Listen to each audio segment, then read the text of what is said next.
detection and remediation of the PFAS chemicals. Before I go any further, I just want to thank Sean Malone from our office, who really helped in coordinating much of the activity here today, and the crowd is just very, very impressive, to say the least. So I just want to say congratulations to Sean for the good work. I also want to just acknowledge the presence of a good friend, the president of the International Association of Firefighters, who represents all of the firefighters in all 50 states and in Canada, and that is Eddie Kelly. And the other reason why I'm introducing him, he's from Dorchester, and proud of it, and as we are of him, so thank you, Eddie. I also want to begin by thanking two New England Council members who have graciously sponsored today's event and who have been involved in planning the informative program that we have for you today. First, Patel, a global research and development organization committed to science and technology for the greater good. They provide comprehensive support for PFAS, focusing on analysis, source identification, risk assessment, and destructive technologies. And the second is Waters Corporation, a global lab instrument manufacturing company based here in the Commonwealth. Waters plays a vital role in helping to ensure the effectiveness of medicines, the safety of food and water, and the quality, sustainability of products we use every day. Before we dive into the program, I wanted to take just a quick moment to tell you about a couple of other events that the New England Council has in the next couple of weeks. We'll be hosting a breakfast with Congressman Stephen Lynch next week, Senator Sheldon Whitehouse of Rhode Island, and Representative Zeth Magaziner, as well as Congresswoman Laura Trahan. Later this month, we look forward to a breakfast with Governor Kelly Ayotte in New Hampshire, and then finally our 6th centennial celebration in Newport, Rhode Island at Salve Regina University. Washington will be hosting Congressman Bill Keating next week, and of course on October 20th we gather at the Encore Boston Harbor for our centennial celebration, making 100 years of connections and collaborations, and we are now officially the oldest regional business organization in the nation. And I thank all of you. And many of you have been gracious enough to support our gala that is coming up very quickly. I believe we're almost close to 200 tables being sold, which is absolutely extraordinary, the support that we receive each and every day from our membership. But this morning we're very excited to learn more about a topic that I know we've all been hearing about in recent years, and that is PFAS, or so-called forever chemicals. PFAS are a group of man-made chemicals that have been widely used in industrial and consumer products since the 1950s. While these chemicals have proven useful in a number of ways over the years, we have learned that there are also many health and environmental risks associated with these materials, which are also very challenging to eliminate. The good news is that New England is home to many businesses and institutions who are engaged in cutting-edge work to detect and remediate these chemicals, several of whom you'll be hearing from today. Our region is also fortunate that many of our elected officials are deeply engaged in this issue and working to craft policies that support the detection, remediation of these chemicals, and to minimize risk to our communities. And one of those elected officials is our featured guest here this morning. Congressman Jake Auchincloss is a member of the House Energy and the Commerce Committee, including its Environment Subcommittee, where he has indicated and addressed the PFAS risk as one of his top priorities. He's also successfully advocated for federal funding for PFAS water treatment in his district. We are so pleased he could join us today to share his perspectives on the role of the federal government in regulating these substances to protect both individuals and our environment.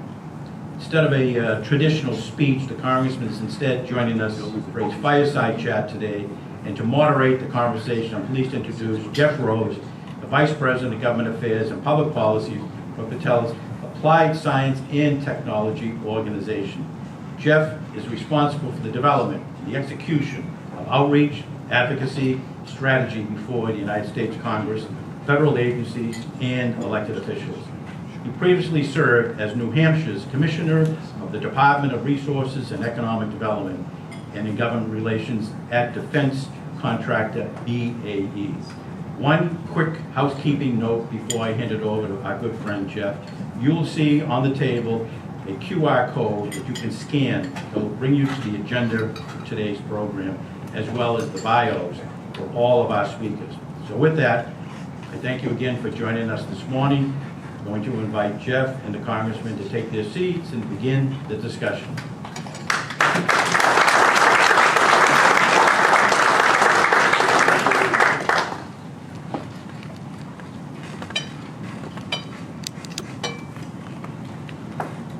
Good morning. Good morning. Good morning. All right, it's working. Good first step. So, thank you, Jim, for that introduction, and really a pleasure to be here with you today. It's fun to be with Jim and the New England Council team. I think this is, I don't know, Jim, how far back we go now, but it's been quite some time, and you guys do such great work, and congratulations on 100 years. I can't believe you've been here that long. And it's really a pleasure to have the Congressman here today to talk a little bit more about PFAS, and really an issue that has gotten more and more visibility within the Congress. I know this is a topic that, when I first started talking on the Hill and briefing members and staff 6 or 7 years ago, I don't think people could spell PFAS, and now I feel like it's ubiquitous, which actually it really is. But it is a topic that's getting more and more attention and traction in Congress. So I guess, Congressman, what I'd like to do is just first start off, and one, thank you for being here and for your leadership and engagement on this issue, and just ask you a little bit about your how this became an issue that brought to your attention and sort of your focus and making it a priority for what you're doing in your role in the environment in the Commerce Committee. I'm on the committee with jurisdiction over this issue, and I'm also a representative for a state that unfortunately is one of the most intensely impacted because of the dense land use patterns in Massachusetts, because of widespread adoption of the household and industrial products that had PFAS laced through them over the last 70 years. Massachusetts just has a lot of PFAS in the soil and the water relative to other states. And so it's a pressing issue for the health and safety of my constituents, which is always going to be a priority for me. And the increased salience of PFAS to policymakers is an example that even in this era, when you've got RFK as Secretary of Health and Human Services, science does matter. When the science, and I know we have some of the world-leading scientists in this audience right now from Northeastern and elsewhere, the science about the effects of PFAS is compelling and concerning. The effects on endocrinology, right? Fertility rates, the effects on the increase in cancer, prostate cancer, testicular cancer, etc.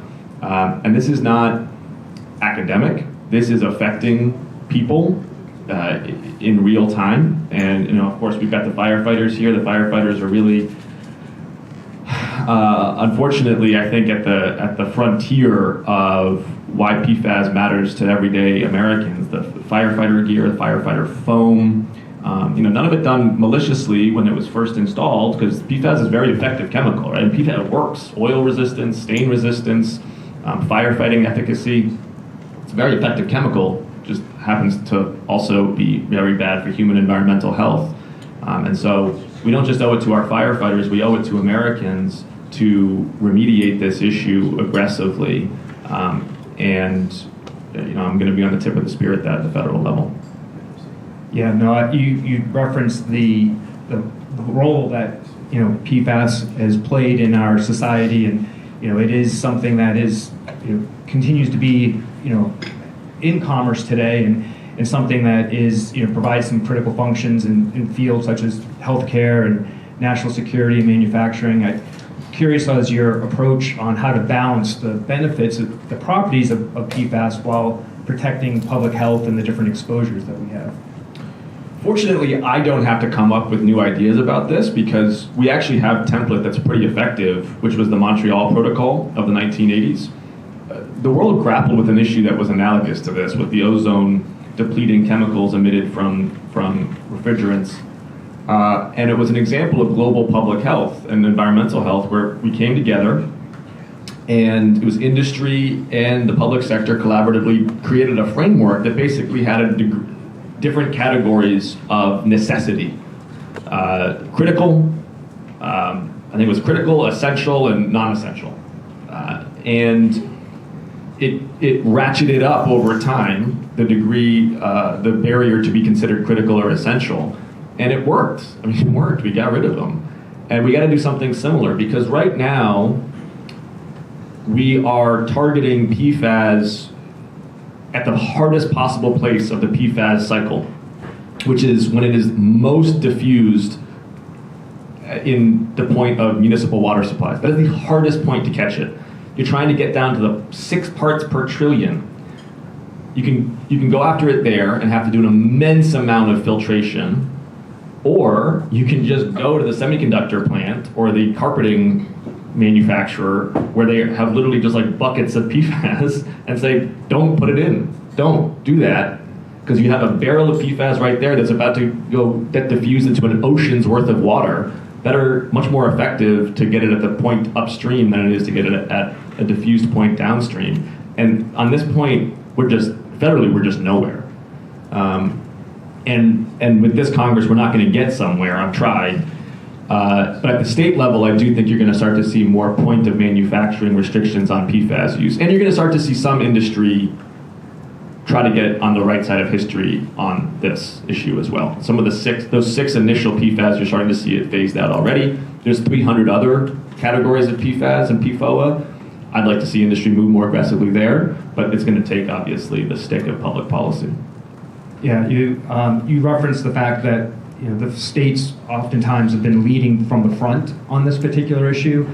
And there's a lot of states right here in New England that have been leaders on that, in terms of whether it's sort of banning incineration or application of biosludge or enforceable MCL levels, maximum contaminant levels. So curious as to what you think and how to balance out that approach between the states trying to move forward and having sort of 50 different regulatory schemes versus the federal government and the role that the EPA may have in terms of putting together a larger framework.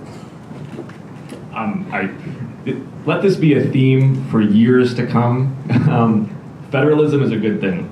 I know Democrats oftentimes look to the federal government and the national government to be muscular and to move ahead in a one-size-fits-all approach and to get big stuff done when Democrats have the trifecta. I would just say, let's remember this feeling right now. What it feels like to have RFK be in charge of your vaccine schedule. What it feels like to have Lee Zeldin cut clean water funding by 90% at the EPA. What it feels like to have Pete Hegseth trying to deploy troops to your cities. And let's remember that, oh yeah, the founders were super smart, and we really like having Maura Healey be in charge of a lot of stuff rather than Donald Trump here in Massachusetts. Like, let's remember that feeling of federalism being a very important bulwark, because there will come a time, not as soon as I would like, but there will come a time when Democrats have a lot more control in Washington, and we're going to have to remember that the actions that we take can echo back to us when Republicans are in control, and we really have to be leaning in on our governors and our mayors to do a lot of domestic policy. So I'm a big fan of states moving aggressively. We're seeing Minnesota, I think, do this. Obviously, Massachusetts moved first on drinking water standards. California's doing this. Industry is always going to complain about a patchwork of standards. I get it. I actually think it's fine, because it's a cliche, but it's also true that you're going to see different states trying different things. They're going to get feedback on it. They're going to move fast. And then ultimately, what will emerge from this will ultimately be a federal standard, but it will be a better and more resilient federal standard, because it will have been wrestled into place by a bunch of red and blue states iteratively. Thank you for that. And this is an issue that doesn't know red or blue states, and it is pretty much in every congressional district if you look for it. And I know one of the themes around this is that there's a lot of issue or a lot of attraction to working together and with the bipartisan task force. And I know you're a member of the House PFAS task force. I was just curious if you could share a little bit about your experience with the task force, the effectiveness of it, and any focus that you have moving forward with that bipartisan task force. Where we've been able to have some success, so I mean, obviously, as you know, we really don't have, the federal government can do a couple things. One, we can give money, and we're doing that. I think I've secured about $15 million for cities and towns throughout my district for PFAS remediation. And the PFAS task force is sort of, can be a convening point for members to discuss doing that. Two, we can set muscular standards through the EPA. That's not going to happen with this administrator. We're just trying to have him maintain the current standards that exist. And then third, the federal government can target federal personnel or sites. So we are seeing some bipartisan legislation around airports, for example, or military installations where the firefighting foam has laden PFAS throughout the site. And the reason that is important is, one, of course, it remediates that site, but two, it also serves as a little bit of a demand signal to pull into the market technologies like yours that then become more, because they're more scaled, become more affordable to municipal water supplies. That's something the federal government can do very effectively that we don't do enough, is to say, hey, the Pentagon buys a lot of stuff. One thing we can do is buy a lot of stuff in a way that makes it because you get big economies of scale now, it becomes much more affordable and we've ironed out a lot of the wrinkles in this technology. So now Foxborough and Mansfield and Attleboro can buy this technology, and they're not paying for the R&D, they're paying for an actual commercialized product that is competitive and affordable. Yeah, no, I think that's a huge point in terms of trying to find innovative ways to bring technology to bring solutions, and that kind of ties back to, here at the New England Council with the Technology Committee and what we're looking at to try to advance these technologies that are largely being developed here in New England and across the country. I'd be curious as to your thoughts about the importance of investment into R&D to try to help advance those, but also sort of the openness of, we'll call it the federal agencies and agencies to deploy these innovative technologies. And oftentimes they're, we'll say, risk adverse and use some of these traditional methods that may not provide the best bang for the buck, and sort of the willingness to invest and deploy these innovative technologies. So federal funding for R&D is always a good investment, right? I mean, you look at the NIH, it's probably $2.50 to $5 of economic activity for every $1 of basic research spending. Massachusetts is the exemplar of that throughout the union. We're an engine of innovation here in the Commonwealth. So I'm always going to support more federal funding for R&D. It's always a good investment. I think for this issue, probably the very highest impact work is actually just more clarity about this what I think of as the next 300 from the National Academies of Science, Engineering, and Medicine, in particular, just really, really helping to understand, all right, we have these 6 PFAS, PFOA that we care about, but there's 300 others that are somewhat widely used and potentially carcinogenic and concerning. Just really, really sharp science. It doesn't make sense to have each state do their own science. That doesn't make sense. Like, let's do really, really good science that everyone can understand and then use to drive public policy. And then the other thing is, as I said, I won't repeat it, just the demand signal. Because companies will do the applied research and science to get these products out to market if they have a consistent demand signal from military installations, from municipal water supplies, from manufacturers who have to remediate on site. The role that we have at the federal level can be market making. We can basically, through regulation, create the market that then the private sector will sell into. And we just haven't done we haven't done a good enough job of that. And it could be a bipartisan issue because we're not actually asking for that much more federal money. We're just asking for more of a federal point of view on it. No, that's a good point. You had referenced the sort of the next 300 in terms of the types of PFAS that need to be researched and understood. And there is a lot of information around, particularly the PFOA and PFAS. I know those are kind of moving down the track of getting listed as a hazardous substance and establishing those maximum contaminant levels. But I was curious as to one of the issues I know that's been kind of clogged up in Congress is around the idea of how do you regulate? Do you regulate as an individual chemical or as a class of chemicals? And curious if you have any thoughts or where you might even see some of the mentality within the E&C committee. Yes, so that's what I was trying to say, and I don't think I said it as articulately as you did, is that is the question I think we need more federal R&D on is, because I've heard smart people say both things. Say, you're talking about totally different molecules, putting them in a single class makes no sense, and then I've heard people say, that's an industry talking point, totally put it in the same class, and I don't feel like I don't know that I have a well-informed point of view on that, and I need some help, and that's where the federal government should be doing that research. Yeah, and that's certainly where you can make more of those R&D investments, and as you referenced, sort of that science-based and moving forward around sound science. You also referenced sort of the impacts to municipal drinking water associations and utilities, and I know that topic of secondary receivers is also one of those kind of sporty items that the Congress has been trying to grapple with here, and that's really where you have like a drinking water utility that's having filters that's taking the PFAS out of the water to ensure that you have safe drinking water, but now they have collected PFAS and they got to figure out what to do with it. How do you dispose of it safely and effectively, and also without creating long-term liability? So I'm just curious as to if you have any thoughts or perspective around how to address working with secondary receivers and trying to address the balance between the costs, the liabilities, but yet at the same time providing the safest drinking water.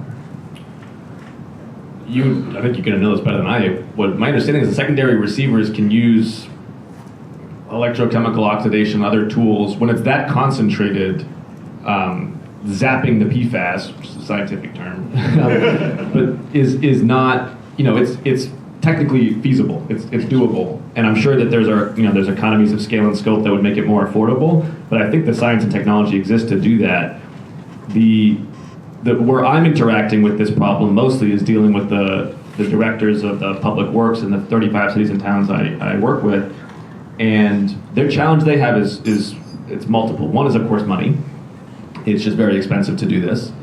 But the second also is a really challenging public health communications issue, because 6 parts per trillion, candidly, depending on the lab you send it to, and depending on the day of the week, and depending on if the engineer is wearing a wristwatch, you're going to get 7 parts per trillion, you're going to get 4 parts per trillion, and from a public health perspective, it's the same thing. And I think there's more work to be done for us to be able to communicate to people that we want less PFAS, we are working for less PFAS. It doesn't mean that your tap water is poisonous. And that's a really hard, I think there's a lot of concern. One thing that's not going to work is not talking about it. I think that is not going to work. But if you have a transparent and candid conversation with people, I think we should trust the electorate to be more sophisticated than sometimes we do. Just to say, this is what we're wrestling with. We're doing more science. We don't want this stuff in the water. The instrumentation is not perfect. It's going to vacillate a little bit. We want it roughly around this point here.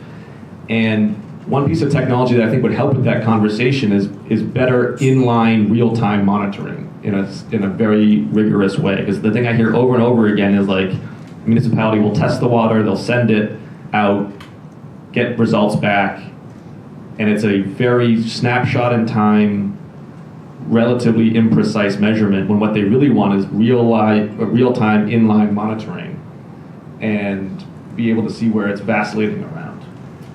Yeah, I think that's, that public perception piece of it and the messaging piece of it is a challenging dynamic, no doubt. And I think your thought process there around real-time monitoring is, I think, critical, because then you provide that information, whether that's upstream in terms of things like your drinking water, but also as you look at trying to find safe and effective ways of disposing and destroying, I think is also important to try to ensure that you're not creating unintended consequences with how you treat that. And I know the government doesn't have a perfect batting record when it comes to doing that. And so I'd be curious as to your thoughts around trying to make sure that, if the EPA or the Department of Defense does move forward with a disposal or destruction technology, how to bring real-time monitoring of whatever disposal method you're using to bear to make sure that the public can have confidence that you're actually destroying it and doing what you say you're doing.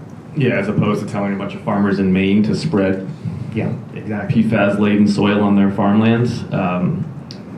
Yeah, no, not a great track record. No, I agree. I think the great unlock for a lot of this is going to be better measurement technology, both for public confidence and also for allowing for the right technologies to win because they're being measured correctly. You know, in the one of the areas where you've seen Congress engage is actually using the National Defense Authorization Act to try to hold the Department of Defense accountable. But they've also sort of driven sort of collaboration between different agencies, whether that's DOD, EPA, DOE, other stakeholder agencies. I'm just curious as to how you see the interplay between the different agencies and the effectiveness of that.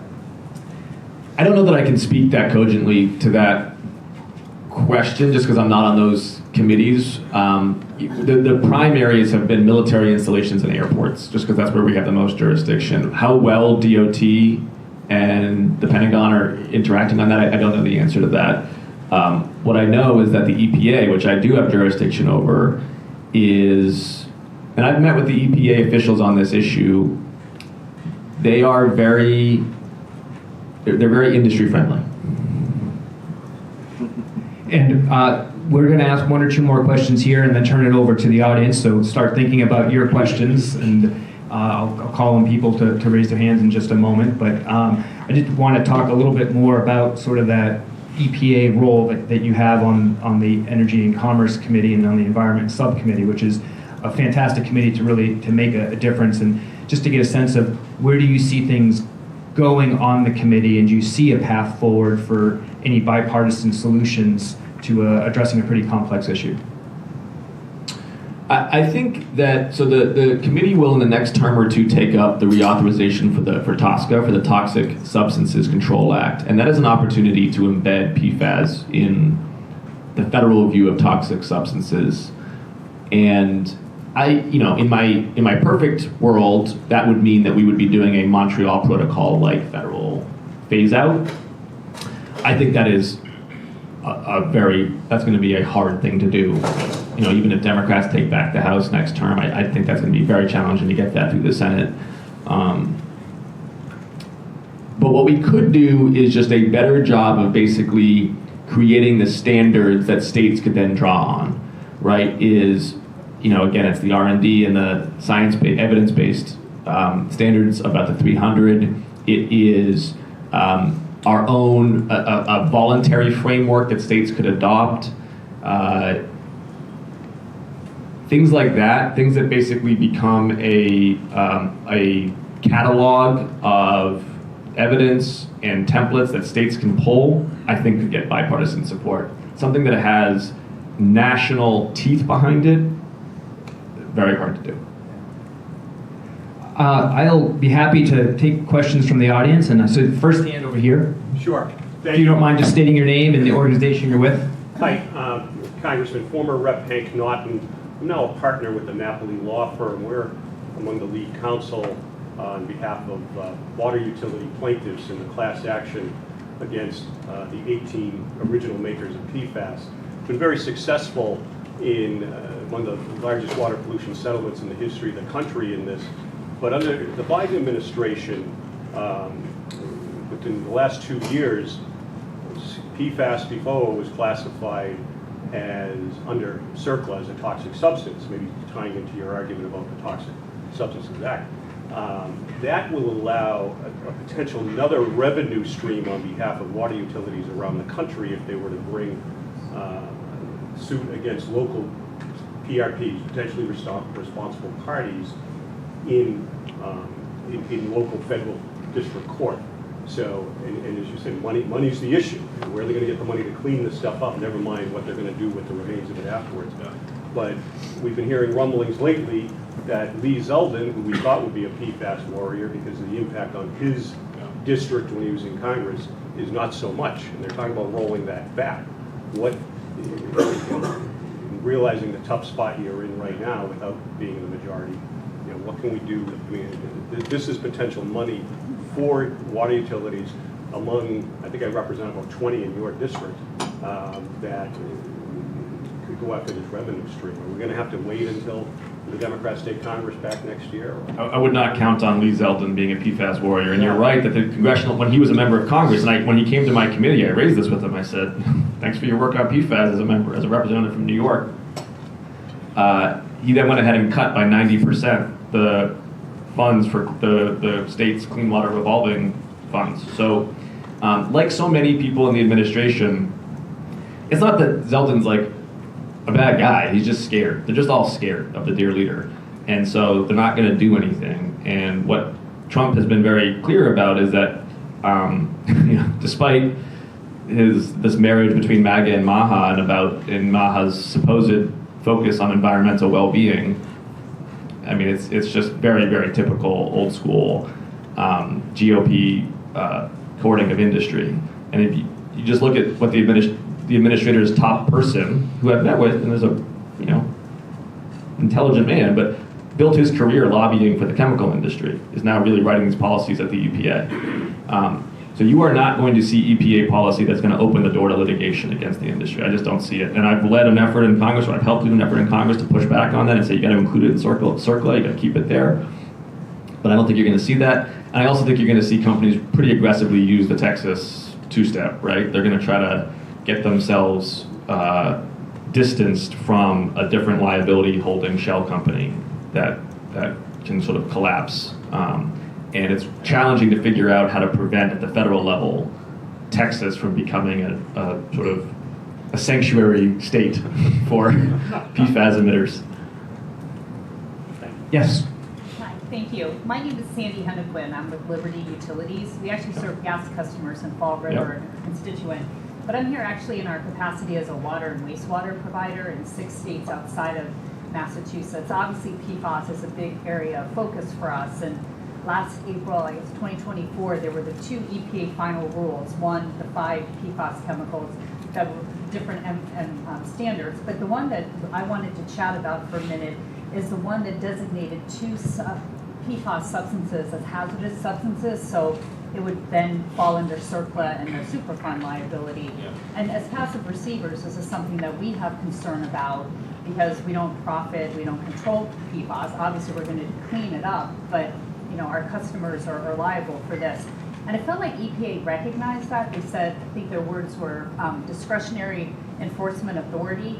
And it basically would be that they would not go after private water utilities for the liability, but they would, but it didn't exclude private wastewater. And obviously that's nothing for third-party suits as well. So we've been seeking as an industry statutory protection, and there is a bill, HR 1267, that's a bipartisan bill, and it's something that at this point, Chairman, and it would exclude us as passive receivers. And I don't know if it's just water and wastewater. I think it may also bring in firefighters and airports as well. I know there were some different versions of it. But at this point, Chairman Tonko hasn't come out supportive of the bill or excluding our water customers.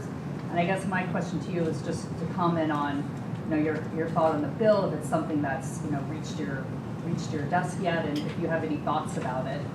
I don't have thoughts about the specific bill. I'll look at it. I think in general, the intent, certainly under the Biden administration, and I do think probably threading through even this administration, is that it was never. PFAS enforcement, broadly speaking, has never been about passive receivers. It's never been about sewer, septic, water utilities, public or private. It's always been more focused on the PFAS producers. And I would say even the existing standards of PFAS levels in public water supplies are really putting a tremendous financial burden on water utilities already. And I think any kind of liability exposure is another huge liability that they have to grapple with. So I don't really see enforcement ever going after the passive receivers. I think it would be hard for me to see that happening. Yes. Hi, Amy Shea, President and CEO of the Health Foundation in Central Massachusetts. We are committed to improving the health of 81 cities and towns in Central Massachusetts. Just wanted to lift up one constituency that's often overlooked in these discussions, and that is private well owners. Private wells are unregulated at the federal level, also at the state level. And here in Massachusetts, ironically, the state regulates the wastewater leaving a home through Title V, but not the drinking water entering a home and being consumed. And Mass DEP testing found that about 15% of private wells sampled across the state have levels of PFAS exceeding the current state standards. So my organization, in partnership with many others, are seeking to advance legislation here in Massachusetts that would develop common sense minimum protections for private well owners. And we would love to talk with you further and hopefully get your support on advancing that work here in Massachusetts, especially given your comments about the importance of states really taking a lead in this moment. Great, yeah, I mean, it sounds like more of a state house drive, but happy to see Massachusetts continuing to lead on the issue. Yes. Hi, Congressman. John Mahoney from Foxborough. Has the Massachusetts congressional delegation had any consideration of expanding the MWRA funding so that communities are just getting their water direct from the farm instead of having to filter and build plants around Massachusetts? Yeah, it's been a big focus of me. I don't know that it's like a delegation-wide initiative. I think to the extent that I've been able to use earmarks, I think I've directed more than 40 million for water projects throughout my district, though. It's been a focus of mine, has been water infrastructure. Just because water infrastructure, and I think this audience knows this kind of intuitively, maybe it's, this is simplistic, but in my district, inside of 495, the unlock for more housing is transportation infrastructure. Outside of 495, the unlock for more housing tends to be more water infrastructure. Shades of gray, but broadly speaking. And so I've tried to direct a lot of water infrastructure funding throughout the district, but especially outside of 495 to unlock more economic development and housing and, of course, better water. And one example of that has been along Route 1. It's Foxborough, Mansfield, North Attleboro, Plainville, Rentham. Route 1 could support a lot more economic development if it had better sewer and wastewater treatment infrastructure. And as, again, I think everyone in this crowd kind of intuitively knows, getting individual towns in New England to cooperate regionally is not always easy. And one way that I can help do that is, one, be a convener as their mutual member of Congress, and also put forward federal funding that is available to them collectively but not individually, and sort of drive that work together, which we've been doing. Thank you. We have time for maybe 2 more questions. Yes. Sir. Hi there, Bob Lusick. I'm with She and Finney.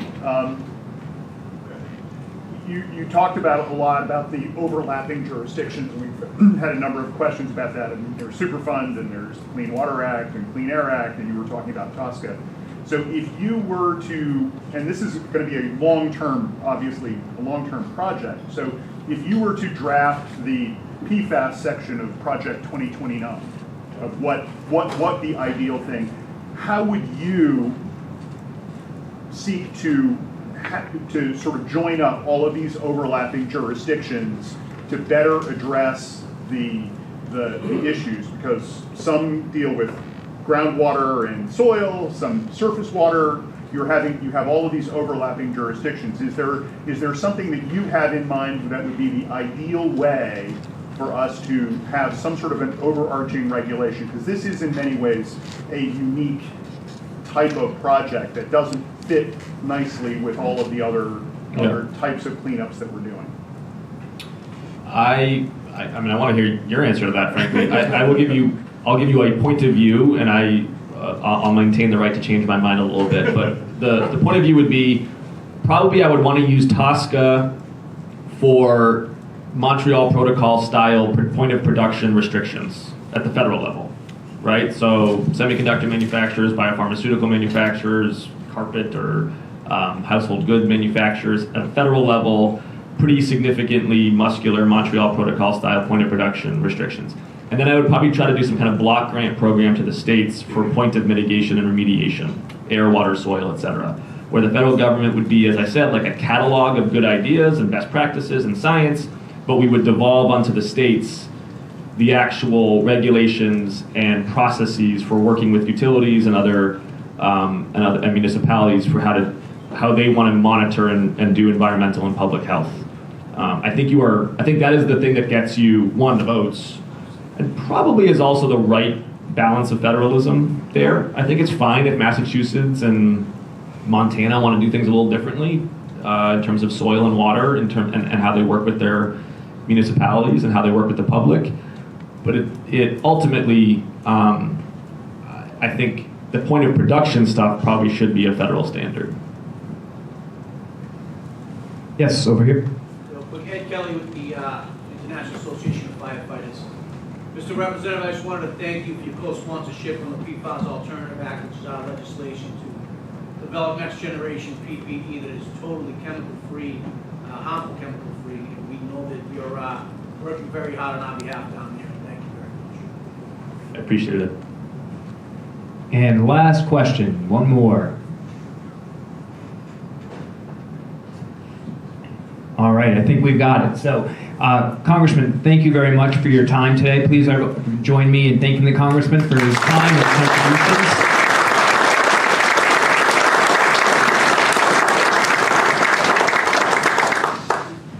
And we'll get ready to move to the next phase of the program. I want to thank the Congressman for not only for being here, but advocacy and trying to have a clean and safe environment. And we wish you much success. You may need, I think, 13 more legislative days before maybe government shutdown. Another government, yeah. And I want to thank Jeff Rose. We were worried whether he could do the job or not. I think he passed the grade. Did a great job, so I just want to say thank you. Now I'm going to invite our esteemed panelists and moderator to take their seats for the second portion of our program. To moderate the discussion, please introduce Dr. Dan Rush, Senior Vice President, Strategy and Transformation at Waters Corporation. As I indicated earlier, one of our sponsors. In his role, Dan collaborates with the Waters Executive Committee to develop and operationalize worldwide enterprise strategy. He also shares responsibility for mergers, acquisitions, and leads the global research function. And I think we have all of the, so we're going to just hand it over to Dan, and the floor is yours. Thanks, Jim. Thanks, Jim. All right. So welcome everybody to the panel discussion on the PFAS and forever chemicals. Let me introduce our panel first and foremost. So in the center there, how many mics do we have? Need one more. There we go. So in the center there, let me introduce Professor Phil Brown. He's University Distinguished Professor of Sociology and Health Sciences at Northeastern University, where he directs the Social Science Environmental Health Research Institute. Joined Northeastern in 2012 after 32 years at Brown University. He's a leading scholar in environmental sociology and medical sociology with extensive research on PFAS, biomonitoring, and environmental justice. He's authored several influential books, including No Safe Place and Toxic Exposures. So Professor Brown, thanks for joining us. Can you just take a second to elaborate on how PFAS has intersected with your career? I hope everybody can hear me through my mask. So I started in the mid-1980s studying the Wuhan toxic waste crisis with childhood leukemia. And from that point on, I worked on a lot of other toxic issues that affected local communities. And was very astounded to learn how much citizen scientists could play a role working with trained scientists to make a big difference. And as I moved on, I began to study flame retardants, another large class of chemicals. And I started to do that in 2008, partly in response to my colleagues at Silent Spring Institute finding high amounts of that in Cape Cod water. In 2015, I began to look at PFAS for very similar reasons. They had quickly become quite well known, something that had been previously very, very obscure, but all of a sudden a lot of research, a a lot of public attention and a lot of state regulation. And so from one class of dangerous chemicals to another, I've been eager to explore how these affect all sectors of society, and it's been a great, interesting career, and I've been able to meet lots of wonderful community groups and nonprofits and government officials in the process. Awesome, thank you, Professor Brown. So to my direct right here, John Gardella is co-owner of CMBG3 Law and a trial attorney with over 19 years in environmental litigation experience, over 75 cases tried to verdict. He's the chair of the firm's environmental and PFAS practice groups and represents companies in PFAS litigation, including class action, pollution, injury, and medical monitoring cases. For his work in environmental and PFAS-related matters, Mr. Gardella was recognized as one of the top 20 environmental lawyers in Massachusetts. In addition to the litigation work, Mr. Gardella guides companies through PFAS compliance needs, including compliance with state-level product reporting obligations and numerous U.S., federal, state, and EU-specific PFAS regulations. He helps companies with risk assessment as well, related to PFAS, including developing diligence programs internally to minimize future compliance and litigation risks. Mr. Gardella is a nationally recognized thought leader on the subject of PFAS. He's a frequent speaker and author on the subject of PFAS, regularly sought for his thought leadership by media, including Bloomberg, Wall Street Journal, Washington Post. Mr. Gardella, thank you for joining. Can you also comment on the importance of PFAS to your career and to your firm? Sure. Well, thank you everyone for having me. It's nice to meet you all. I guess first and foremost, we need to shorten that bio. That was quite long. Secondly, though, I always it's okay. I speak a lot at conferences. I think it's very important to read the room, so I need to extend sort of a disclaimer here.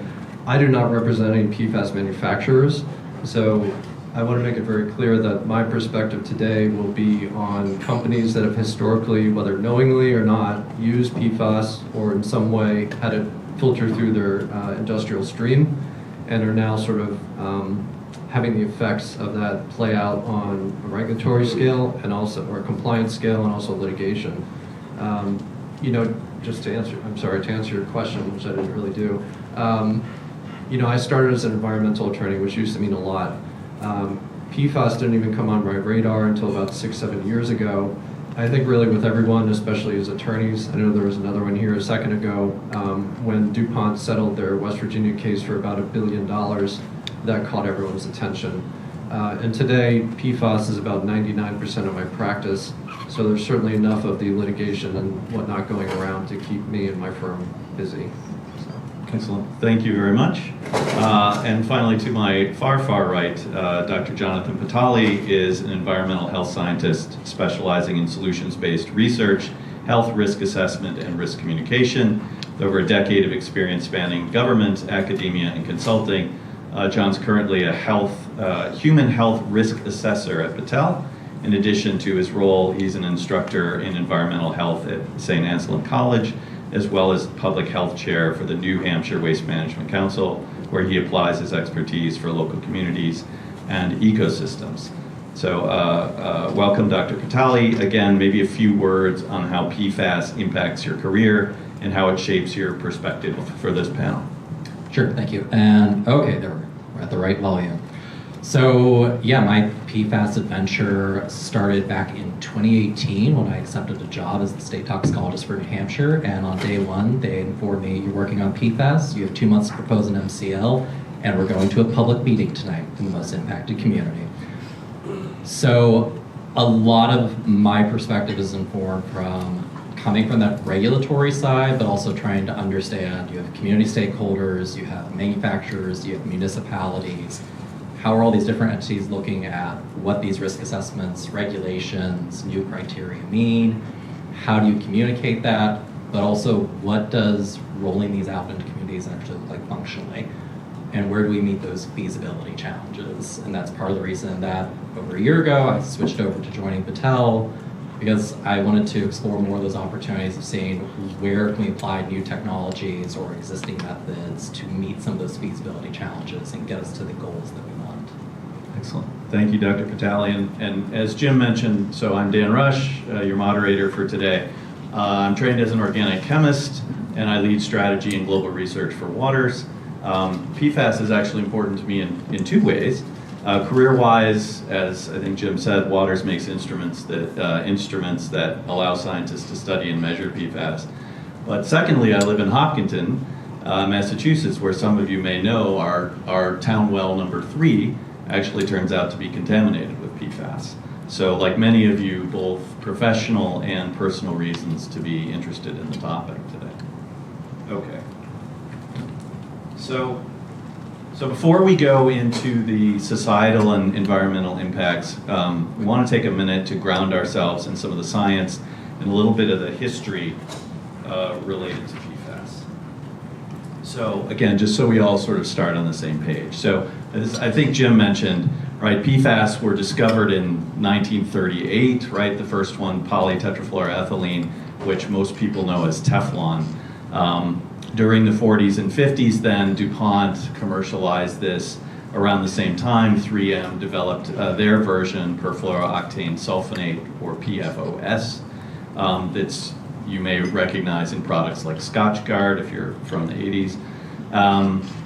During the 50s through the 70s, PFAS chemicals were widely adopted then for a number of uses because they're nonstick, they're water repellent, chemical resistant, again, as Representative Auchincloss mentioned, right, they're incredibly useful, right? Cookware, waterproof clothing, firefighting foams, electronics, semiconductors, medical devices, it's a long list. Then in the 1980s and 90s, that production actually went outside the US, it expanded globally, mostly DuPont and 3M were the manufacturers, and PFAS started appearing in environmental samples, human blood, and people started to get concerned about it. All right, fast forward to 2000s, 99, EPA began starting to investigate PFAS contamination in a serious way. In 2000, 3M voluntarily pulled PFOS production because they were seeing environmental persistence and worried about toxicity. Another 5 years before the EPA launched the PFOA stewardship program that was encouraging folks to phase these out. And now we fast forward to today, right? PFAS is recognized now to be a persistent organic pollutant, bioaccumulative, toxic properties, as folks were talking about. A lot of it rooted in the fact that the carbon-fluorine bond, as a chemist, I'm going to geek out a little bit on this stuff, right? It's one of the strongest bonds in organic chemistry. So as it turns out, part of their properties makes them very resistant to degradation, hence the nickname forever chemicals. From a human health standpoint, there's a really good 2022 report by the National Academies of Sciences, Engineering, and Medicine that does a comprehensive view of the evidence in terms of the human impact that's associated with these chemicals. And as I believe we heard earlier today, there are 4 areas where there is good, sufficient evidence on the human health impact. So the decreased antibody response in adults and children, dyslipidemia in terms of adults and children, decreased infant and fetal growth, and increased risk of kidney cancer. Those are the things that have been absolutely proven. There's a long list of other potential impacts that are suggested by the evidence or are being studied to go with this. So that's a bit of our grounding in the facts in terms of human health, right? NASEM recommends that clinicians do PFAS blood testing if individuals have elevated exposure and to then do surveillance on those health outcomes. In the environment, as was mentioned also earlier, US EPA has published recommended criteria and benchmarks for several of the PFASs, and these are used that are based on, they're used to set the guidelines based on extensive science and toxicity data. So that's where we're at in the environment. Drinking water, obviously, the standards are much lower, parts per trillion, which is a lot of zeros past the decimal point there. So that's where I wanted to just sort of bring everybody up to speed on a bit of the history and where the science is. So with that, let me turn to John Gardella for the first question.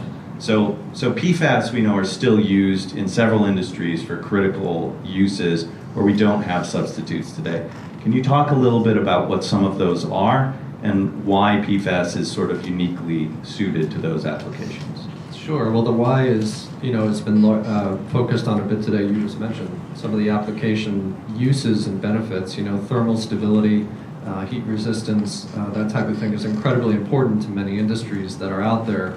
I have clients in some of these industries and some of these sectors, so I could just rattle off a few. I won't take up the whole time here, but the energy sector, some of the high-powered batteries that are used in the energy sector require or don't have a substitute for PFAS at the moment. Similarly, in the automotive industry, with the move to a lot of EVs, PFAS is a real concern because they don't know how to get it out of the batteries and the charging stations that they're using, at least right now. The nuclear industry, the oil and gas industry, even things that are a little more niche in a way. Gaskets, for example, in many applications for highly corrosive or highly caustic settings in industry, need some sort of gasket that can resist those types of things. PFAS is an excellent conduit to do that. It's sort of ironic to note that the gasket issue is one that seems to keep cycling through history for that particular use because they used to use asbestos for that. And of course, the substitute that they found was PFAS. And now they're having to face again, what do we do with that? The issue, of course, is that it takes time to do this. It took about 15 years for them to land on PFAS after asbestos was phased out. And so we'll see what happens next. But those are some of the examples. Others that are very common and popular are the aerospace and aviation industry. A lot of the hydraulic fluids that are used in those industries are PFAS heavy and are critical to those particular applications. So those are just some examples. Of course, I know the firefighting union, the representatives are here. AFFF is, of course, a very well-known example as well, at least right now. I mean, as a former chemist at least, we use Teflon tape in every lab to seal whatever your gases are. It's non-corrosive, it never sticks, it makes it, yeah. So there are things like that are out there.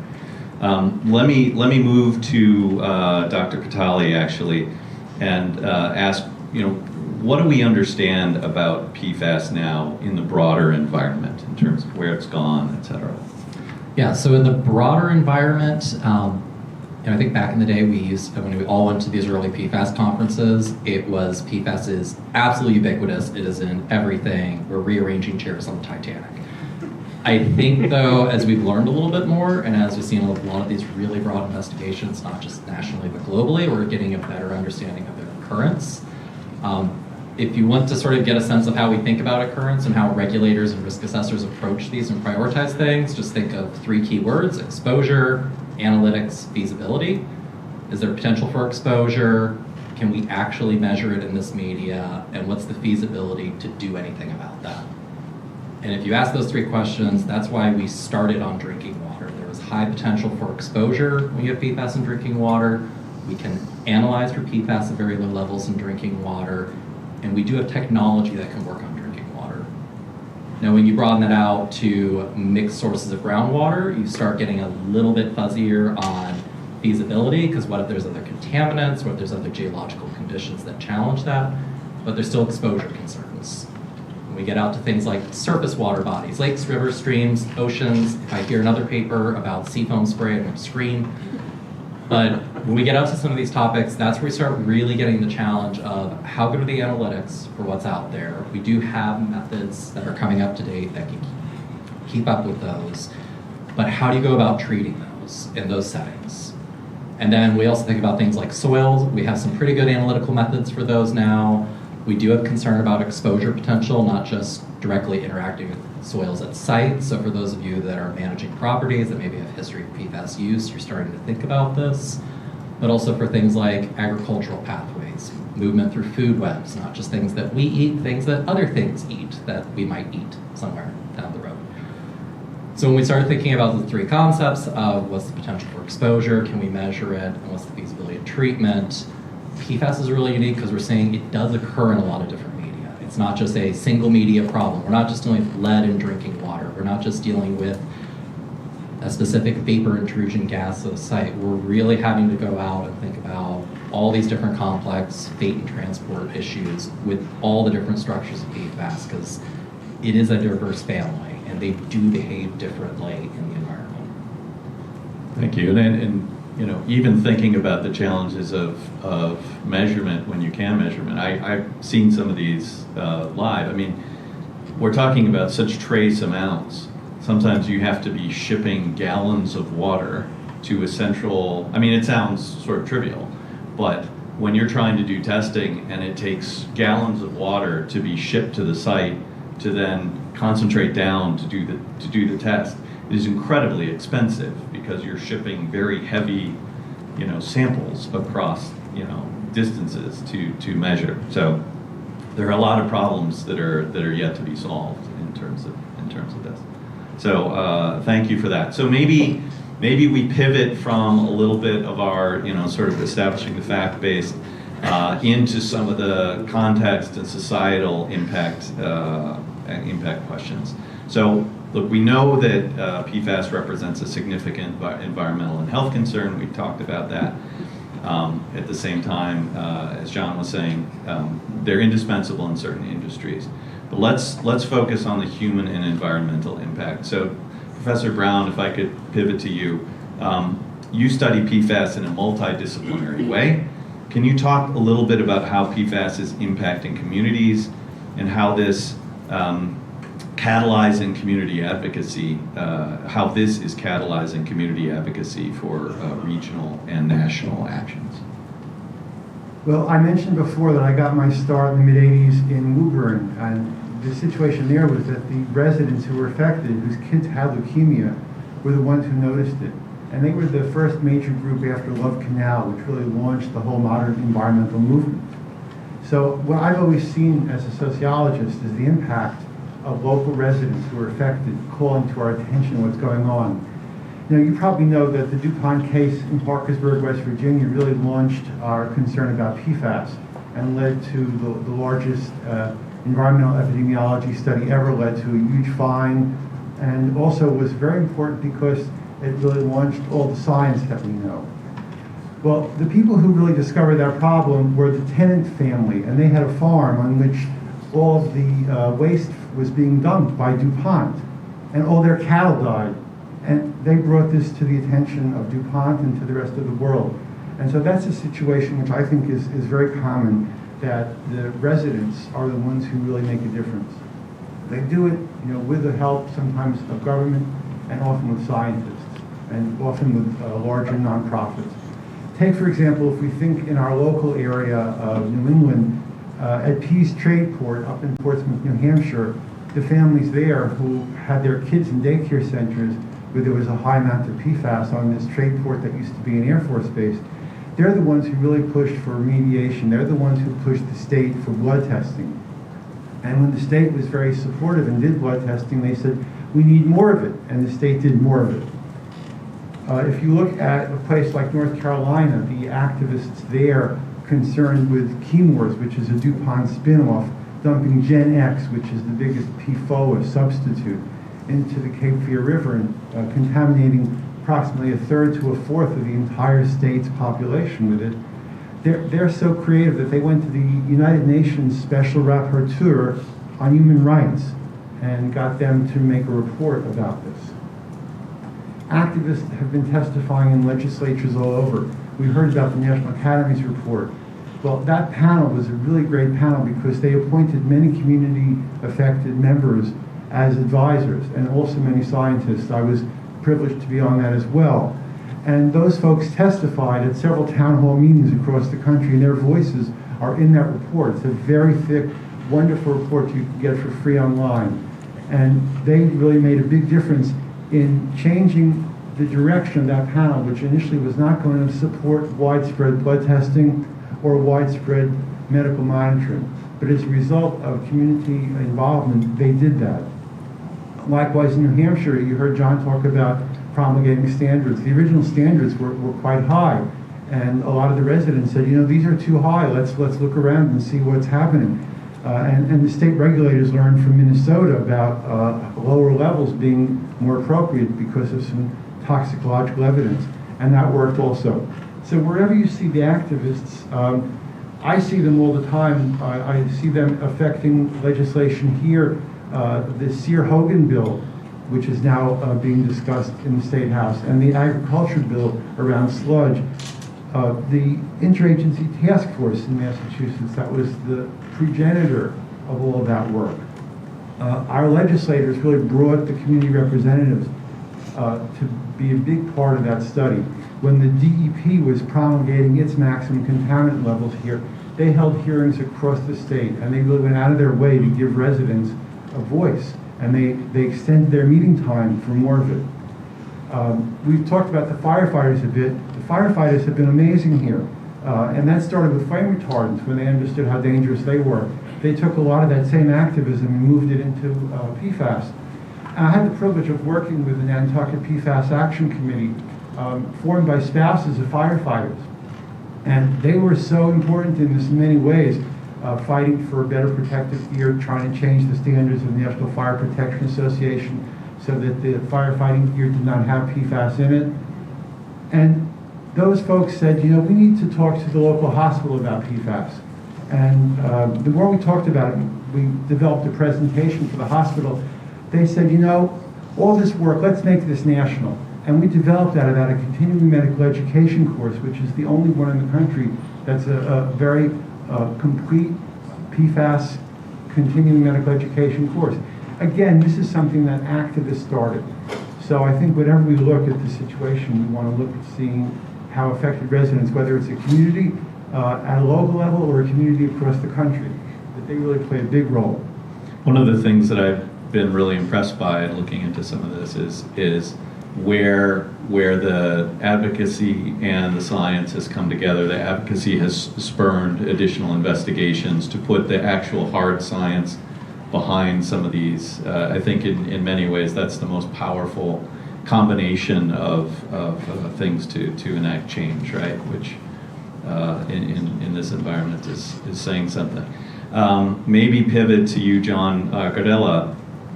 From a legal and a policy standpoint, how are public and private sector organizations responding to the changing regulatory landscape related to PFAS? Sure. Well, I think the honest answer is it's a mix. Okay. I mean, there's a spectrum. Some are responding to a little bit of a degree. Some are responding quite aggressively. And you know, one of the things that should not be surprising is that what's happening at the federal political level is driving a lot of that. Right. So the last 4 years under the Biden administration, I was extremely busy with phone call after phone call after phone call about what is going to happen, what do we need to do. And it's for the reason that the Congressman mentioned. You know, there was water, there were air regulations being discussed, TSCA, RCRA, TRI. I could go down the alphabet soup of what the EPA has available under its repertoire, but they were all being discussed. Things were all being proposed, and so companies were quite concerned. You know, today it's a little bit different, right? And Congressman Auchincloss mentioned this and explained it quite well. You know, the EPA is not a bulldog, at least right now, with respect to PFAS for their own reasons, which he explained. So some of that has died down, and you know, that's the nature of any corporation, I believe, is that there are 12, 15, 20 different priorities that companies have to address, and it's always shifting, and where do we put the priority? PFAS has, in some industries, moved down the chain in terms of priority, which, you know, is just, I'm being candid, that's just what's happening.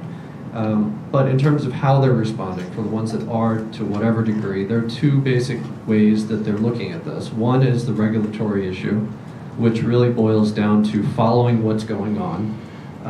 Very difficult to do. 4 years ago, I will say that our office tracks this, and since 2022, there have been over 600 bills introduced related to PFAS at the state, within the states. I think it's 39 or 40 states that have had PFAS regulations. So tracking these things, assessing how or if there's an impact to what they do, and then if there's a compliance need, figuring out how to do that. That's really the impact that the regulations are having on these corporations, you know, day to day.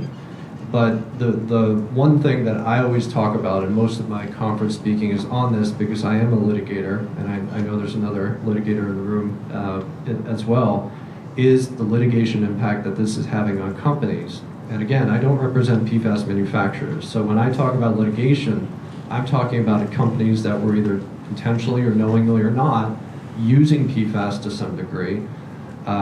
And I have clients that, for example, have been brought into class action lawsuits because they didn't use PFAS as a chemical, they were using water.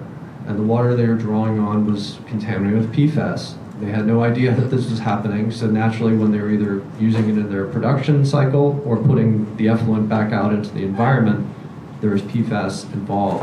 And so they're being brought into lawsuits like that. So the litigation has been skyrocketing since 2022. It's not necessarily being driven by regulations, but it's sort of fueling it in a way. The science is developing, of course, which is also part and parcel to it being fueled. But since 2023, there has been a 750% increase in the number of class action lawsuits filed against companies that are not PFAS manufacturers. And I'm also excluding the AFFF MDL, if you're familiar with that, that's down in South Carolina. I think at its peak it had about 18,000 cases on it. I'm excluding all of that. So these are just companies that were doing business in the Commonwealth and across the nation and are having the consequences bear out on them as well. Interestingly, the question co-counsel asked before related to water utilities, and I know there are water interests in this room as well.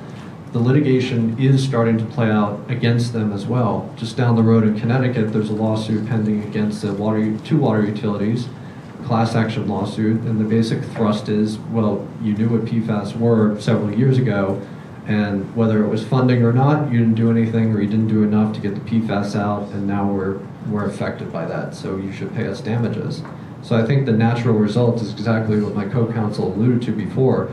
Utilities and others, quote-unquote, passive receivers are going to start to be impacted by this, the litigation drive, and they're going to have to start looking to other responsible companies upstream, so to speak, that were polluting the water or the waste streams that they had to deal with.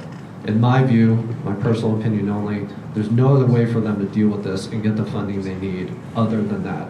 So I think that's the overview. So maybe a bit of a wild card question I'll throw out to everybody. So Representative Auchincloss was mentioning, ideally the efficient way to do this is to get science done at the federal level, and presuming that may be a bit challenging. Are you guys seeing more science being done at the state level to support this? And if so, sort of, what are you seeing? Well, the states were the only ones that did any regulation up until 2024. So they were doing the work. And New Jersey, which was the first state to regulate PFNA, became sort of the toxicological haven. Everybody in the country wanted to know, how do we get our state agency to learn about PFAS? They went there. Now, there were also people in the Office of Research and Development at EPA that were helpful there, people like Mark Striner. But if you follow the news, the ORD has just been dismantled by EPA, so there is no more science there. But the states really have led in a lot of the science. Yeah, and I would just add on to that is there's a thing of setting the regulations, but then there's also been a lot of really unique research where instead of states trying to duplicate what everyone's already doing, especially up here in New England, we've seen each state has tried to prioritize their biggest problem child and then let the neighboring state deal with the next problem child. So a good example of that would be looking at groundwater in private wells. New Hampshire has a massive data set for looking at that, and they've been running that data since about 2016. So there's a huge amount of information that's available there. Maine, because of their unique issues, has really led in the region on understanding PFAS and biosolids and agricultural challenges. Vermont has done a lot of work with doing soil sampling statewide to understand what's background, because if you look at Vermont, New Hampshire, Massachusetts, they've all done background studies of PFAS in soils. It's everywhere up here at some level. And that's raising these questions about background? Should we be looking at a regional background? When you go across the country, different states are prioritizing their greatest challenge, which I think gets back to what the representative is pointing out, that 50 different cats going in different directions can be problematic, but they're also learning things by putting their resources to their biggest problem, and they are sharing information with each other, which has been a really unique thing to see with PFAS over the last couple of years. A lot of people are just coming forward and saying, we're not sure, but this is what we're seeing so far, and helping all the other states keep up with each other. Excellent, thanks, John. So maybe we pivot now to detection and characterization a little bit. So one of the biggest challenges with PFAS is actually it's quite hard to detect, especially at the low levels that seem to matter for health and safety. So maybe John Gardella, we're seeing these more regulations with these extremely low detection thresholds. How are organizations managing compliance when the regulations vary by jurisdiction and the detection itself is technically so demanding? Yeah, I think the short answer might be with difficulty, candidly. I mean, if you have a company that has a footprint in just one state, okay, that is perhaps more manageable, but a lot of companies have footprints in numerous states, and as you said, and others have talked about, there are varying degrees of regulatory action. So, just looking at two categories here, ones that I see with my clients, one is water, of course, drinking water. How do we address that issue? What are we actually testing for? Because, as the Congressman mentioned earlier this morning, there's, of course, the federal proposal out there, 4 parts per trillion for certain PFAS that's floating around. But that isn't finalized yet. And it's also undergoing legal challenges. So nobody knows what's going to happen with the legal challenges, and who knows if it will pass muster. Will they actually have to start over and go back to square one? We're not sure yet, but the court could say that. That's very possible. And then if you even look to the state levels, there are some states that want to be even more aggressive than what the EPA said. New York is a good example of this. They want to do 2 parts per trillion because they believe the science or the laboratories can actually test that low. I will defer to all 3 of you to tell us whether that's actually true or not, but there are other states like Michigan that are also on that sort of path, or that warpath of it needs to be even lower than 4. And the reason for that is because of what the EPA said. The EPA said in an ideal world, we would have a standard of 0. And so there are states that want to go down as far as possible down that path. And so companies are having to address these issues and say, well, what should we test for? What is the standard right now? And again, going back to litigation concerns, the issue for them is, well, if you don't do what the sort of absolute maximum or what the gold standard of science says you can do, set aside what the federal government or states are telling you should do, then you can find yourself in litigation trouble down the road because you haven't done what the plaintiffs will say you should have done because the science was available to do it. So that's sort of an issue for them as well. And then finally, setting aside water, there's also the issue of product bans, right? And we may talk about this a little later today, but many of them that the states are passing are saying, all PFAS in all products or subsets of categories of products need to be taken out of your products if you wish to continue to do business in our state. Maine and Minnesota are great examples of these types of regulations. But then companies have to face the issues of, well, what are we testing for? You all can shed light on this much better than me, but how can we test for all PFAS when the definition of all PFAS in these regulations is a single fluorinated carbon atom? Can we test for that? How do we know if the testing is even available? Does a total fluorine test do that? Everybody that I've ever spoken to says that's not really going to tell you the answer to that question, but companies have to understand this so they can accurately report. And if they report, they have to make sure it's accurate because they face litigation risks. So, in addition to trying to figure out all of that testing concerns, they also have to figure out whether or not there are any of the 15,000 plus PFAS that the EPA recognizes that are out there.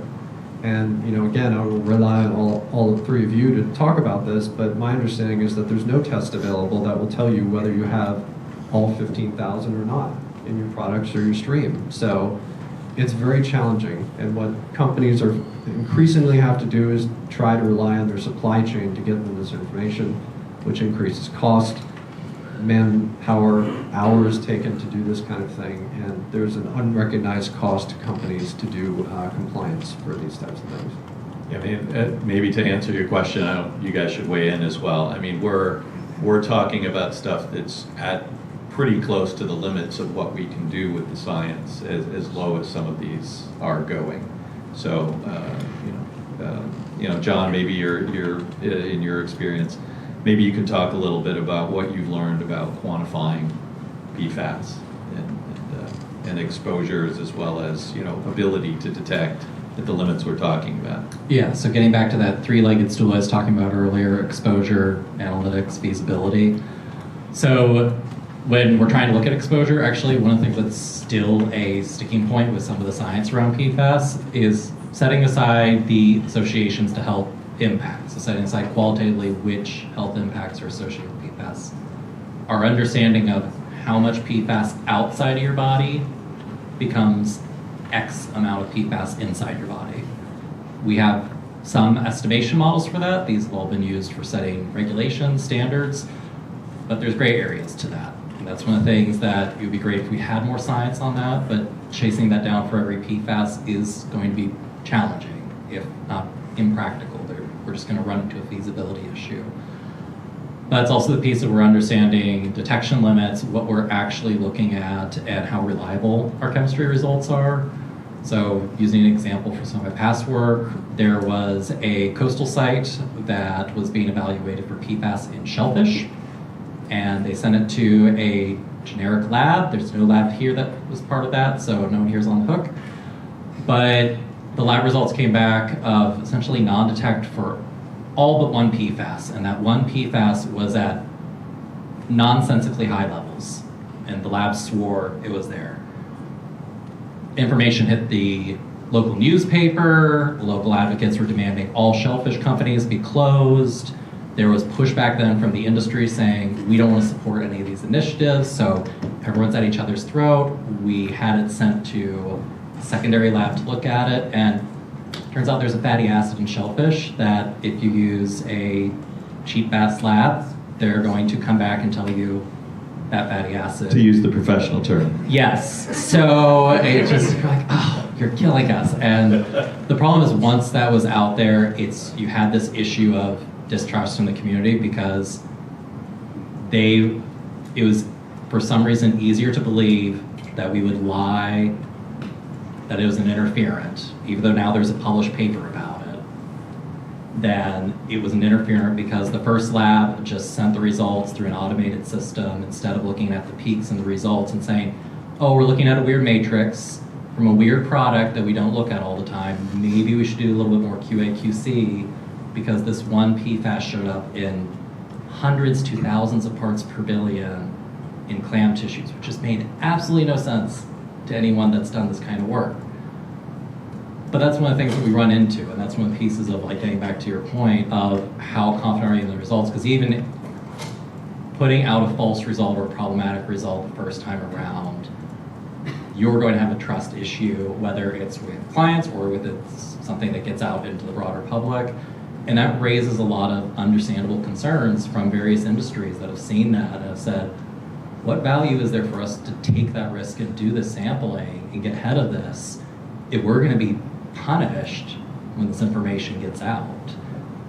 I think that's one of the things that with PFAS, it's trying to get people to do that work ahead, understand what the scope of the problem is. That's where there's a huge value in doing the testing. But there's an understandable nervousness about that at this time. Yeah, and the science, the difference between testing for 300 and testing for 15,000 is a non-trivial science problem, right? And the variety of structures and everything, and these compounds react differently, and it is very, very difficult to get methods which can treat and cover 15,000 potential compounds. Again, also for something that's so ubiquitous as carbon-fluorine bonds. It's been a staple for organic chemistry for a long time. There are a lot of very important uses in pharmaceuticals and other stuff that aren't even going to hit the PFAS radar. So, okay. Maybe let's pivot now to remediation and management a little bit. So once PFAS is detected, the next challenge is, what do we do about it? Dr. Patali, I'll go back to you. What are the most promising and scalable PFAS remediation technologies that you're working on right now? And can you share if there's anything happening in New England, a project that maybe you would want to highlight to talk about? Sure. So I'm a toxicologist. I'm not personally engineering anything. But generally when it comes to remediation, waste management, cleanup, again, I like threes. We have three strategies. You either move it around, you store it, or you destroy it. The dream is destroy it, and destroy it completely. And that way we don't have to think about it, or any of its byproducts, or any side effects.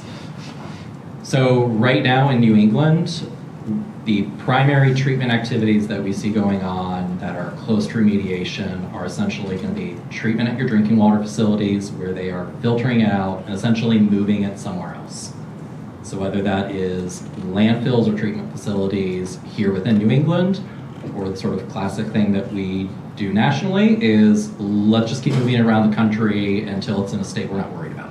This is, by the way, I think the approach to well number 3 in Hopkinton. So our water bill has gone through the roof because we're paying for a bunch of filters and all of that stuff. Yeah, so that's drinking water. An example of a general pump and treat system. So let's say you have a site that has contaminated groundwater and you're not worried about drinking water use, but you were trying to get the PFAS just out of the groundwater so you don't have a plume at the site. There is an advanced resin system that's being deployed by the Department of Defense up at the Pease Trade Port right now to manage their commingled plumes. It also has some issues like saltwater intrusion. It's a very squirrely site. These are a lot of sort of your classic approaches, right? Pump and treat, developing either carbon or GAC resins or these sort of unique resin materials that will pull PFAS out. But again, you're essentially moving it. You're not destroying PFAS with this approach. So the question gets to be, what are we doing to destroy it? Well, right now EPA had some sort of preliminary guidance they put out about this on recommended approaches, and their approach is basically, we don't have any good options for you, which was really disheartening to folks. We're actually waiting on the Department of Defense in the next couple of weeks to put out some guidance for AFFF and some of their contaminated sites. But really we're looking at things like thermal destruction. So Revive Environmentals here in the back, they use a technology called supercritical water oxidation, which is great for foam concentrates. But the thing about remediation technologies is depending on what you're dealing with at your site, one solution is probably not going to fix everything. You're probably going to need a toolbox. So for example, if you're dealing with contaminated soils, you might be trying to look at some of the groups that are pioneering like foam fractionation or sort of shake and bake technologies to get PFAS out of the soil, extract it, concentrate it, and then destroy it. But again, we're still sort of in the early stages where a lot of groups are piloting these. So whether it's the sort of electrochemical oxidation, supercritical water oxidation, you can incinerate PFAS if you get to incredibly high temperatures. So there is a method for doing that. Those technologies do exist, but again, another classic challenge, nobody wants that in their state, right? We sort of have this, right? We have NIMBYism for all kinds of reasons. We also have it with waste management strategies. So we want the PFAS destroyed, we just don't want you to destroy it here. Take it somewhere else and destroy it. And I assume that, again, the kind of incineration that you're talking about in the supercritical fluid, like these are not the cheapest things to do. No, they're energy intensive, but again, as some of these are getting scaled up, there is the hope that it'll bring the cost down. It also just depends on, again, what is the size, scope, how much different media are you dealing with at a site. If you're a municipality thinking about your drinking water, that's dealing with filters. If you are a property owner and you're looking at a groundwater plume that you know came from a spill, so oh dang, we're dealing with soils as well, it's going to be more complicated. It is going to be more costly, but again, that's where you'll want to get local information, find groups that are developing technology specific to that solution. Great, thanks, John. Maybe again, pivot now to John Gardella. How has the PFAS policy and regulatory approach taken shape, And how are companies navigating the PFAS restrictions like those that are either pending or in place already across New England? Sure. Well, in my view, the PFAS regulatory landscape has evolved quite rapidly. In its simplest form, I've candidly never seen any other toxin or chemical been regulated as quickly in my career as PFAS. All of the other classic sort of ones of concern, you could go down the list, PCBs, asbestos, benzene, even lead, which the doctor mentioned just a couple of minutes ago. These things took years, and in some instances, decades to, get the science to where PFAS is right now, and pass regulations and for litigation to develop and all of these things. But PFAS has really done this in a compressed window of really 4, maybe 5 years. So it's been quite remarkable, and it's, I alluded before in my other responses to the pressure that's putting on companies and, the quickness which they've had to respond and continue to this day. So, depending on the industry, it sort of depends on the impact and the response. I'd say, the one that's most prominent, or probably the one that you most see most visibly, is any consumer good that had a significant PFAS footprint historically.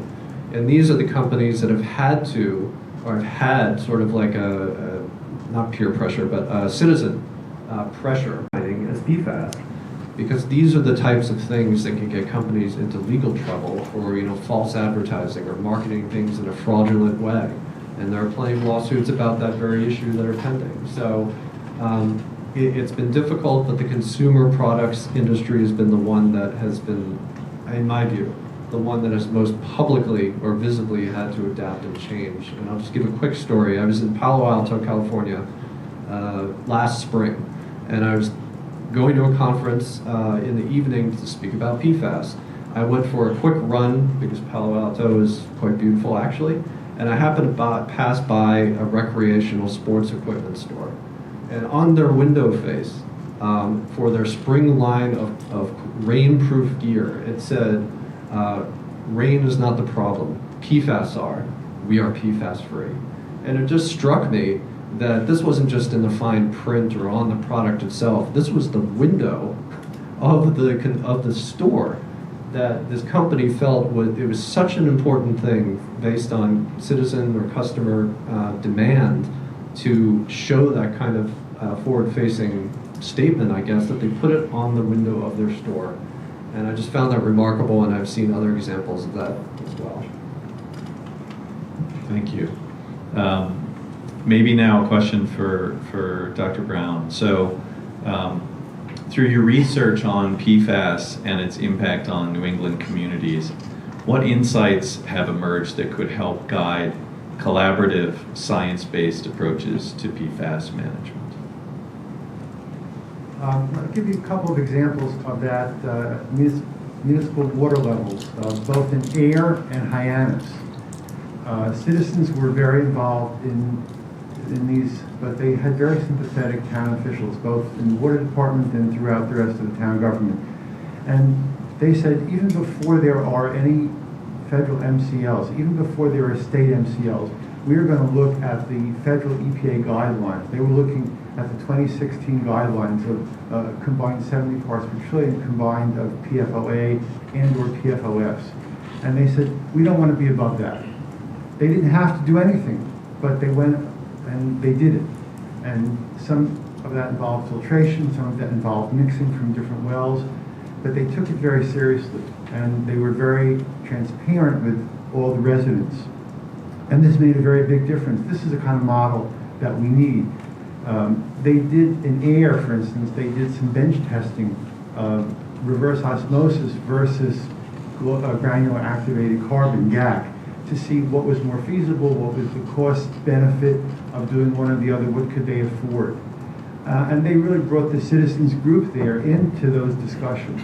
So that's an example where you have citizens and scientists and government working together. And on top of that, their primary source of contamination was the previous Fort Devens that had become, like Pease, a trade port, but also a residential area. And they got the Army to actually cover the cost of that. And that's happened in some cases, not always, but there's an example where there's actually a lot of ability of an individual base to do that. I can give you many examples of bases like Fort Smith in Michigan that have refused to do anything about anything off-site. I've been involved for many years in what we call community-based participatory research, with funding mostly from the National Institute of Environmental Health Sciences that funds collaborations between scientists and the public. We have one project now called REACH, and what we're looking at with partners in both Hyannis and in PEAS are the effects of PFAS on children's immune responses. So based on research that showed that children who had higher PFAS had lower titer levels. In other words, they weren't as able to effectively get rid of the infectious diseases of DTaP, diphtheria, typhus, and pertussis, very important childhood diseases that we vaccinate for early in life. And based on work that our colleague Philippe Grandjean did with a large cohort in Denmark and the Faroe Islands, actually, we decided to pursue this with our partners, our research partners as well, at Silent Spring Institute and Michigan State and a number of community groups in those towns I mentioned. There's an example where you do that kind of research. That particular project also included the medical education course I mentioned before, medical guidance documents, and a map that we have of contamination sites across the country. And it's a map now that has both known sites and sites that are presumptive sites because of what is being done there, whether it's metal plating, whether it is AFFF sites, whether it is wastewater treatment plants. But there's an example where our collaborative work with science and citizens was able to develop a map that's being widely used all over the country.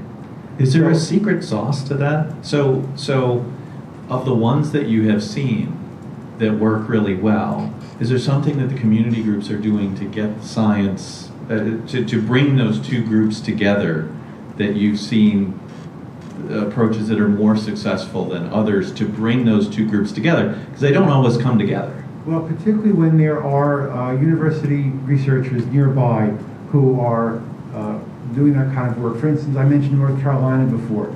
That group, Clean Cape Fear, had colleagues at North Carolina State University, which had gotten a Superfund research program from NIEHS just to work on PFAS. So they knew who they were, and they said to those people, can you come and do these measurements here? We think that there's some contamination.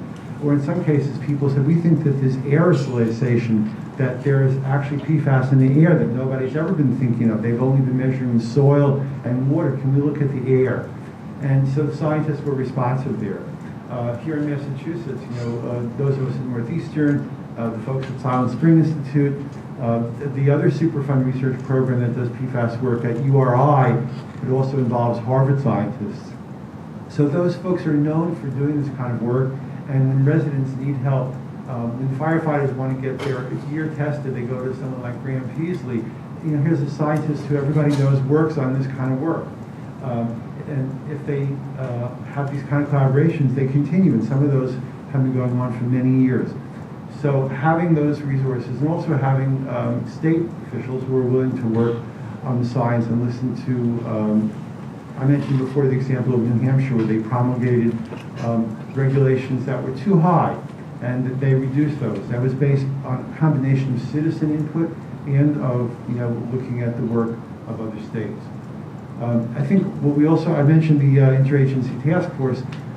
They didn't only have people in Massachusetts testify, they had people from Maine. There's the bills I mentioned now, the Sear Hogan bill and the agricultural sludge bill. They've got the farmers from Maine coming down to testify on that. So I think these kinds of examples, and you would be surprised at the level of science that many of these residence groups have attained. It's very, very astounding how much they know. They could be standing up here, next to us and tell you all the exact scientific information that we're giving you. That's great, and it sounds like also the universities play sort of a catalytical role in all of that. So that's fantastic. Thank you. So maybe we're starting to get near the time. Maybe we pivot to how we foster innovation, right? So as we've talked about today, we've seen that PFAS represents, certainly benefits, but also risks that we've talked about. So again, maybe back to you, Professor Brown, to start. Are there organizations that are helping companies develop alternatives to PFAS here in Massachusetts? And even though it might be early days for those PFAS alternatives, do we have innovation success stories already in the field? Well, I would start with something that I'm sure most of you know about. In 1989, the state passed a law, the Toxic Use Reduction Act, that put into effect the Toxic Use Reduction Institute, which is housed up at UMass Lowell. And they have been real pioneers. They took it upon themselves to successfully, within the first decade, reduce toxic emissions by 50% in the state. They don't just do this by passing regulations and going to the companies and saying, you're doing this wrong. They work with them to innovate, to help create alternatives. And they work together with academic centers like the Lowell Center for Sustainable Production. And they're very effective at doing this, not just in overall emissions, but in very specific things. Like if you go to the TURI website, you'll see 3 highlights on the front page today. And one of them is a local chip maker that's been able to do semiconductor chips without PFAS. And that's important because when all the states are passing laws, one of the key exemptions they're making are for chips, also for medical devices. But chips could also be made without PFAS, and TURI is showing the way to do that. So that's a very interesting thing to look at. At the more national level, there is a research group called the Green Science Policy Institute. They work with many, I started working with them when they were doing flame retardants. And the founder of this, Arlene Bloom, is a chemist who was the first person to discover flame retardants in children's pajamas in the 1970s and to get them out. And she had a whole career since then, in working first on flame retardants and now on PFAS. And she works with some of the largest corporations in the world on doing this, and is able to convince them they can get this stuff out of their supply chain. Walmart can tell all of its suppliers, if you have phthalates, if you have PFAS, if you have parabens in your products, we won't take them. And these are huge, huge retailers, so they have a lot of power that way. I mean, you can look around at some big companies, Burger King saying we're going to get PFAS out of our food wrappers. The REI example, Keen Shoes, many other companies are doing this. They're saying, Dick's Sporting Goods, getting it out of clothing, IKEA out of furniture. We're talking about really large companies. So those alternatives are there, and the more they do that, the more they spur innovation, because you may know that if you buy the same cosmetic in the US and in France, the one in France doesn't have the phthalates and the parabens in it. Here, they can make the same product and sell it and make just as good a profit if they are doing it without the contaminants. And so regulation can spur innovation that way. I'm going to give you one more example at a very, very local level. We have at Northeastern, a group of undergraduates have the Menstrual Equity Club, and they've been very concerned with many toxics in menstrual products. And I've been their advisor. And they found out about PFAS in menstrual products. And they said, we've got to do something about it. And they went to the university, which has free dispensing machines throughout the campus.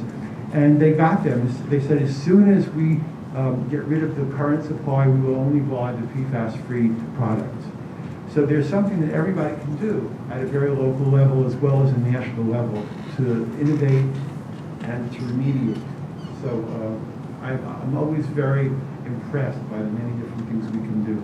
And I think that all the exemptions that are coming through on some of the state legislation, those are not wise because they kind of cut down on innovation.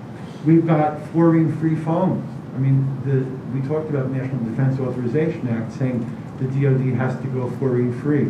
Well, there are products out there. It's a matter of getting them bought, of decontaminating the old trucks that are full of the old foam, which is an expensive proposition. There's even a fire company in Kentucky that's experimenting now using a soy-based foam. So innovation is out there, and it's always driven, certainly our economy here in Massachusetts. So maybe I throw it open then to both Johns. As we've talked about, we're not there yet in terms of being able to innovate all the substitutes that we would necessarily like. how do we navigate this sort of dual reality at the moment, or at least until we have the substitutes, of protecting public health while preserving innovation in these critical sectors and various uses where we need them? Great. So I sort of have two answers to that. The first one is from the perspective of being a risk assessor and thinking about that earlier piece I mentioned, exposure, right? If you can start either looking at products, or if you have contaminated sites, looking at your different media and understanding where is there the greatest potential for exposure, and a lot of that comes down to analytical capabilities. You can start at least prioritizing where you can be acting, and you can start figuring out what your next steps are instead of being stuck with as much uncertainty. But the other piece of it is, thinking about things from a previous regulator role. It's always great when regulations pass, because everyone loves to celebrate a wedding, but then you need to think about the marriage afterwards. And for example, like with the firefighters, passing a ban to get PFAS out of any of the firefighting gear. Great, and the technology is there, so there's a feasibility issue that we've gotten past. But what does the actual rollover look like of equipment there? Is it go out and buy every firefighter a new uniform in 2027? Is it letting those age out over a 10-year period? What do we do with the old suits now? Or are we just going to put those into landfills and let that be part of the ongoing PFAS cycle in the environment? There's a bunch of these extra steps that sometimes people will view as sort of either industry or municipalities or other entities resisting the regulation, but it's more just a challenge of they're saying, hey, this wasn't identified early on, right? So like, again, with the firefighter turnout gear bill here, was there funding that was put forward, or is this something that's going to be passed on to municipalities? Or is there a hope that there'll be a settlement down the road that will act as the magic payout fund for this? These are all additional things that by communicating, as any of you who are stakeholders in the room, with the regulators, with the policymakers, right, you can plan for the marriage and not quibble so much about the wedding. So those would be the points. John, other? Yeah, I really love that. I've never heard that, the marriage and the wedding, because I think it's so apt and it's right on point. I was going to say, from the industry perspective, I would say if you want to make everything successful and you really want to have innovation and change that's meaningful and it's going to carry out for the long term, involve industry to some degree.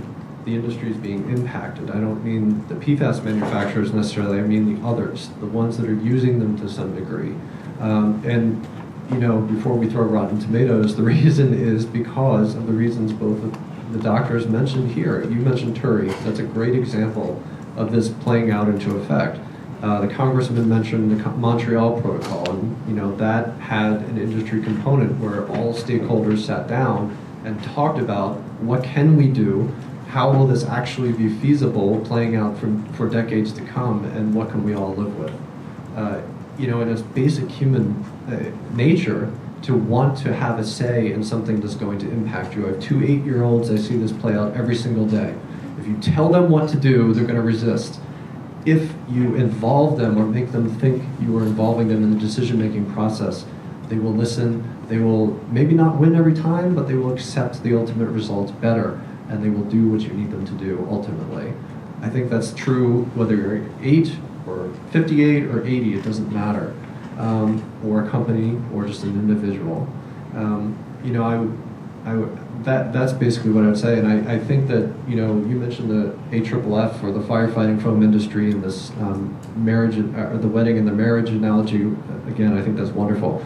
But I think it applies to every industry that's going to be impacted here, because the same things you just said can play out for any industry that's used PFAS in some way or used water that's been contaminated.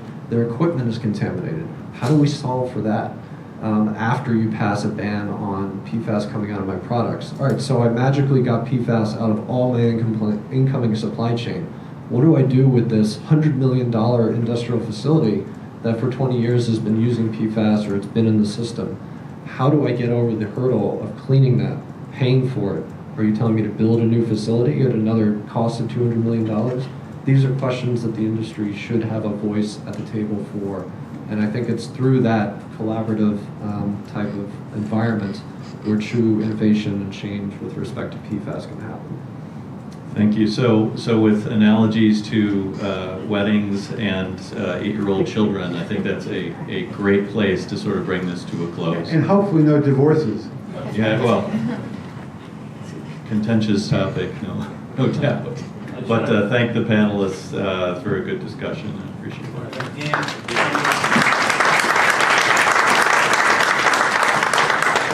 Our sponsorship, Dell and Waters.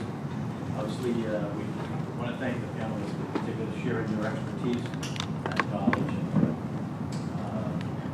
hopefully you found it as informative as we did in the New England Council. We thank you for your ongoing support, and good to see our friends from the firefighters here also here today. So with that, we hope you have a great weekend. Sunday, 1 p.m. I don't think there'll be any wedding, but there is. You might want to watch the Patriots big game Sunday at 1 p.m. All in all, great event. So thank you very much.